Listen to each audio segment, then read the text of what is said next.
Live from our studios at One Television Plaza, this is WTAP News at 6. Harris says the nation must accept the election results while urging supporters to keep fighting. Good evening and thank you for joining us. I'm Phyllis Smith. Kamala Harris acknowledged her loss to Donald Trump in a speech at Howard University, her alma mater. She made the remarks today after calling Trump to concede the election and congratulate him on his victory. Harris trailed Trump in every battleground state, a profound rejection by American voters. In a bitter footnote, as the sitting vice president, Harris is expected to oversee Congress's ceremonial certification of the election. In the campaign, she faced steep odds after replacing Joe Biden at the top of the Democratic ticket with only 107 days until the end. Biden plans to address the election results tomorrow. The White House said Biden talked to Trump today, and he invited the president-elect to meet with him soon. Turning to the weather, an overcast day. Meteorologist Kirk Greenfield joins us now with the first look at your forecast. Kirk? Well, it's been a dismal day as far as the showers go. We are past sunset now. The Jan Dills Marietta Skycam atop the Lafayette Hotel says 67 degrees, 87% relative humidity. The wind's out of the south-southwest at 5 and the pressure 30.07 inches and rising. When we take a look at the evening planner, we expect to be about 66 at 8 o'clock. Mostly cloudy conditions, and we'll hang on to that for much of the evening. There may be just a few sprinkles associated here, but for the most part, the showers appear to be done for the majority of us. We'll take a look at the days to come when I return in just a moment. Back to you. Thank you, Kirk. New tonight, Jim Justice is going to Washington. Voters elected West Virginia's two-term governor to the U.S. Senate. Curtis Johnson looks at how that victory will have an impact on West Virginia.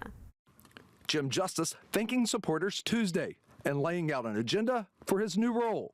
U.S. Senator. All the stuff from inflation to interest rates to crime to the border, all this crazy stuff has got to stop, and it's got to stop now.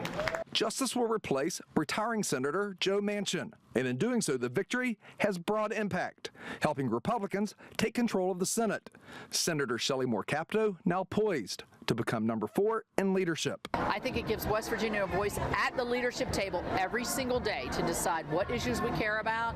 Capito saying she and Justice will be a team, working doubly hard for West Virginia.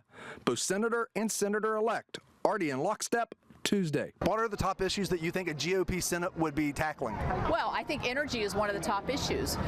We've been living through an administration that has left assets under the ground, that has made a permitting and environmental policy so stringent. We got to have an energy strategy in America. That's all there is to it. They want rid of us. Do you realize that if we don't have a majority in the Senate, they want rid of us as far as coal miners, gas workers, whatever it may be. Justice touting personal experience, hopes for assignment to the Senate Finance or Energy Committees. The governor also making a bit of news Tuesday evening regarding his personal health, telling me he is in need of a hip and a knee replacement. He didn't give a timetable for either procedure, but said the knee is a real problem. Reporting from the studio in Charleston, Curtis Johnson, back to you. Thank you, Curtis. Capito and Justice also mentioned tax cuts and border security as top priorities for the new Senate. Justice will be sworn in as senator in early January. Also new tonight, newly elected candidates are celebrating wins all over Parkersburg following the election. Zach Huffman is celebrating his own win after securing the Parkersburg City Council District 5 seat. Huffman won by just 3 votes over Democratic incumbent J.R. Carpenter, who had served in City Council for over a decade. He said he is already preparing for events in District 5. So I've wasted no time at all. I've already had 2 meetings today. We're working on decorating Christmas lights for downtown. We're working on restaurant week. So I'm immediately I'm not sworn in or anything yet, but I'm already got all of the wheels turning and we're trying to make things happen already. So I'm very eager to roll up my sleeves and start serving. Huffman said he is excited for the future. Marietta students and faculty unpacked the results of last night's presidential general election during 2 debriefing sessions today.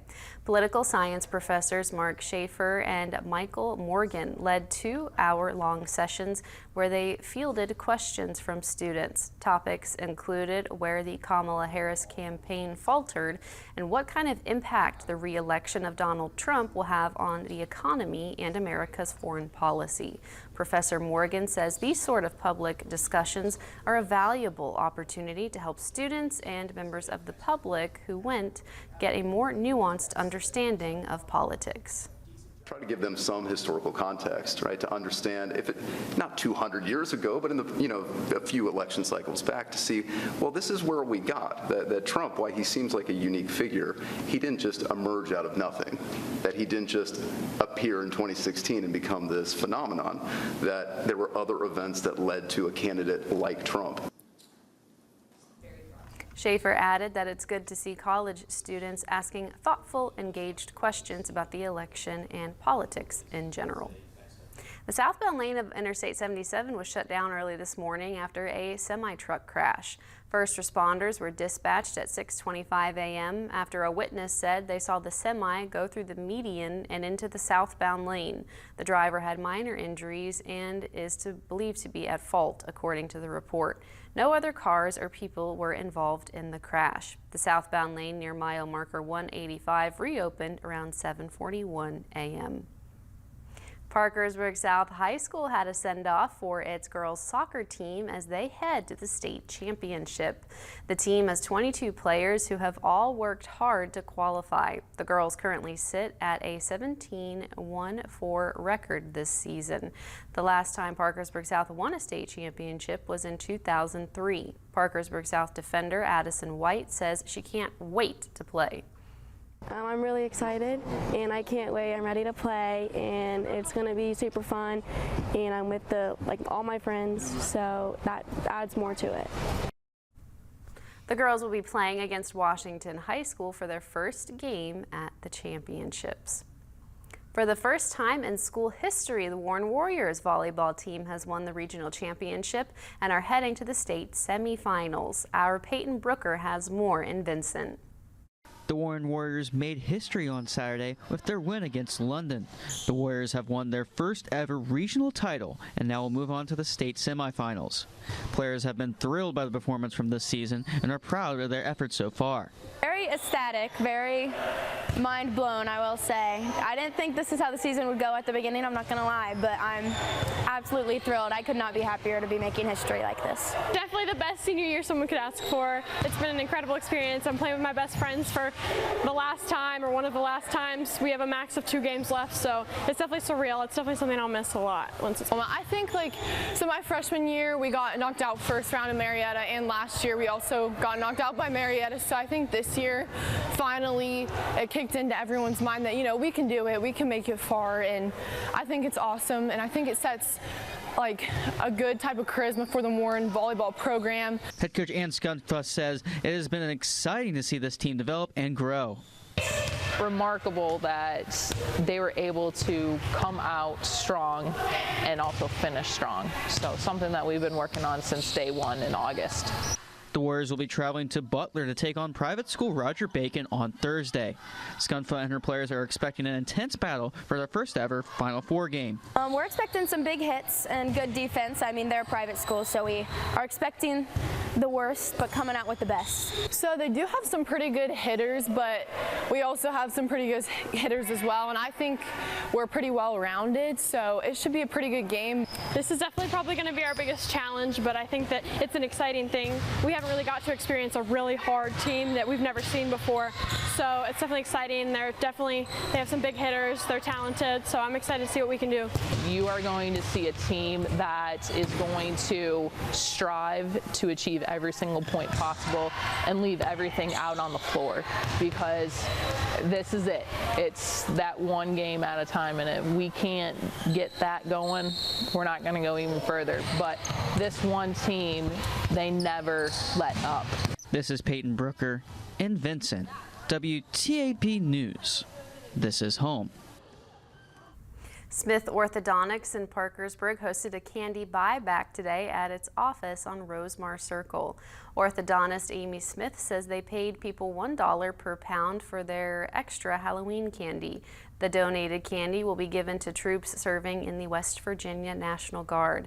Patients of Dr. Smith's also made cards that are sent along with the candy. Dr. Smith says it's a nice way for people to support the troops while getting rid of extra Halloween candy.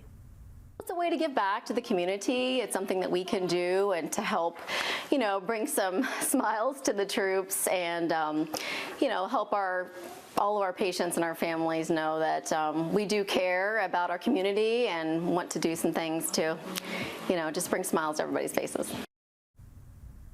She says they brought in about 75 pounds of candy. Another buyback will be tomorrow at the Ripley office of Smith Orthodontics at 3 Hospitality Drive.